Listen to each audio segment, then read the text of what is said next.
Hi everybody, Robin here, back again with more news and speculation.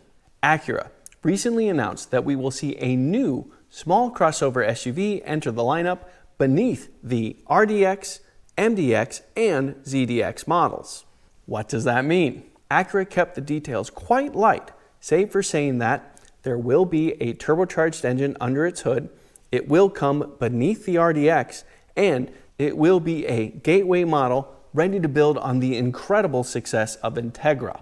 Oh, and Acura released this image. Based on what I know about Acura and Honda, I have some guesses on what the ADX will look like and what will power it down the road. Let's dive in. Fundamentally, Acura will build its version of the Honda HR-V and style it to look very similar to the Integra. To be clear, I think Acura will make a huge effort to separate itself from the HR-V, and I mean that in terms of styling, chassis, interior, powertrain, and even structure. But the starting point will be an HR-V. Why do I think that? Well, let's start by looking at the bigger RDX. The RDX is 187.4 inches long, which is 2.6 inches longer than the Honda CR-V. And every other dimension is a smaller difference than that. In other words, going with a CR-V based crossover would come too close to the RDX. Furthermore, when Honda introduced the second generation HR-V, it switched platforms from the old Honda Fit, or Honda Jazz for the UK folks, to the Honda Civic platform.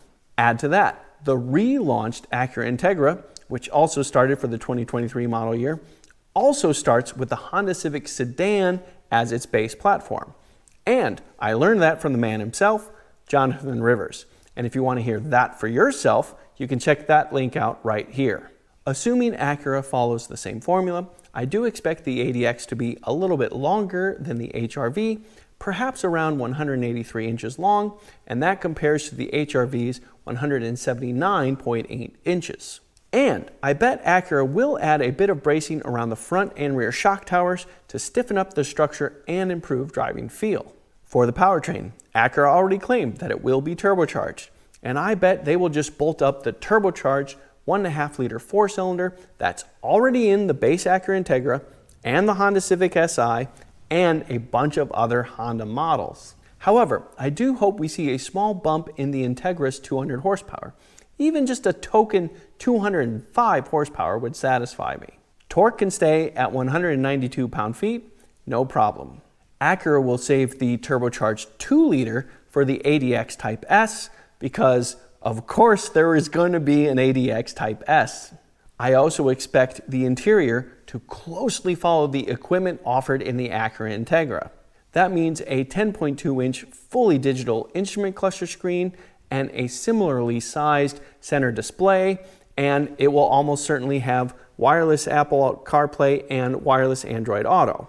If we're lucky, it will also follow the Acura MDX update for 2025 and include Google built in. For price, tack on a couple of $1,000s to the base Acura Integra price, which means the ADX will start right around $35,000.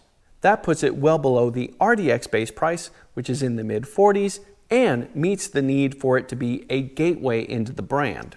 There you have it.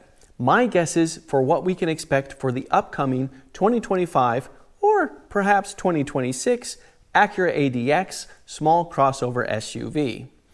I'm Robin Warner. Thank you very much for watching.